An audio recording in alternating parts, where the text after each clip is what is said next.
আসসালামু আলাইকুম।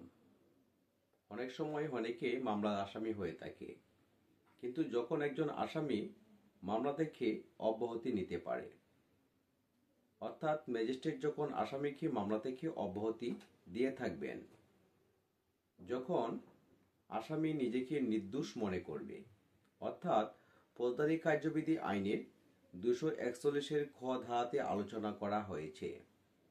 যখন মামলাটি চার্জে উপনীত হবে, তখন আসামি পক্ষ যদি ফৌজদারি কার্যবিধি আইনের 241-এর খ ধারা মোতাবেক নিজেকে অব্যাহতি পেতে চায় বা নিজেকে যদি নির্দোষ মনে দাবি করে, তাহলে আদালতে 241-এর খ ধারা মোতাবেক আবেদন করলে এবং ম্যাজিস্ট্রেট বা আদালত যদি মনে করে মামলাটি অগ্রসর হওয়ার মতো বা আসামির বিরুদ্ধে যথেষ্ট পরিমাণ অভিযোগ নেই, তাহলে ম্যাজিস্ট্রেট ফৌজদারি কার্যবিধি আইনে 241-এর খ ধারা মোতাবেক আসামিকে অব্যাহতি দিতে পারে।